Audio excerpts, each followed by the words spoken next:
लोक मणी सर कसे आहात तुम्ही? सगळं ठीक आहे ना? सगळं व्यवस्थित आहे. काही नाही, तुम्ही गेल्यापासून एकही फोन केला नाही ना म्हणून विचारलं. काळजी वाटली तुमची. हो, आपल्याला भेटून 24 तास सुद्धा पूर्ण झाले नाहीयेत. इतकी काळजी वाटून कसं झालं? तुम्हाला तर माहिती आहे मणी सर, मी तुमच्याशिवाय नाही राहू शकत. मला तुमची आठवण येतेय.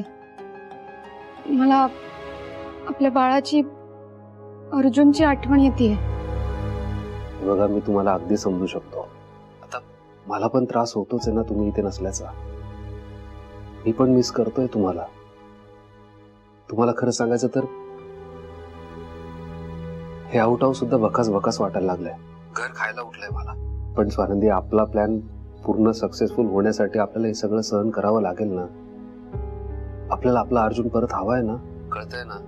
मणी सर, मला कळतंय, पण मी तरी काय करणार? मला एक सांगा, आपण काय करणार आहोत नक्की? आपला अर्जुन आपल्याकडे कसा परत येईल? नक्की काय प्लॅन आहे तुमचा? आहे, सगळा प्लॅन डोक्यात फिक्स आहे. तुम्हाला जेव्हा वेळ येईल तेव्हा ते हळूहळू सांगेल. तोवर संयम ठेवा. मी तुम्हाला सांगितलंय बजावून, संयम ठेवा. आणि मी तुम्हाला जे वचन दिलंय ते 100% पूर्ण करणार. विश्वास ठेवा.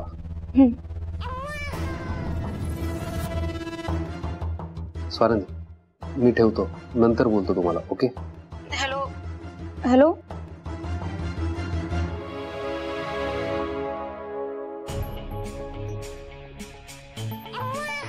अर्जुन, अरे शांत हो. किती रडणार आहेस हा तू? शांत हो बघू. आणि मला सांग, मस्ती कोण करतं? हा, अर्जुन करतो ना? अर्जुन.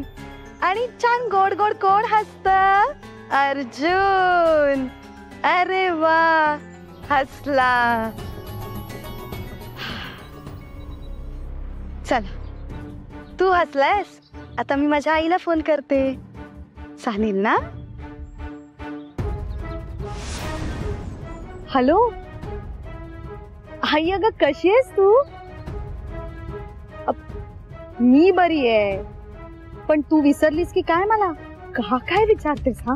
नाही म्हणजे गेल्या दिवसापासून तुम्हाला एक फोन सुद्धा केलेला नाहीयेस, म्हणून म्हंटल विचारावं विसरलीस की काय मुलीला. हो अगं, इथे ठरल्यानुसार होत आहे सगळं. नाही, तुम्हाला म्हंटल होतंस ना की सुजितचं मन जिंक, पण इथे सुजितचंच काय, मी पूर्ण सरपोतदार फॅमिलीचं मन जिंकलंय. आणि थोड्या दिवसातच अर्जुनचं, म्हणजे सुजितच्या बाळाचं पण मन जिंकेन. हो की नाही अर्जुन? हो ना?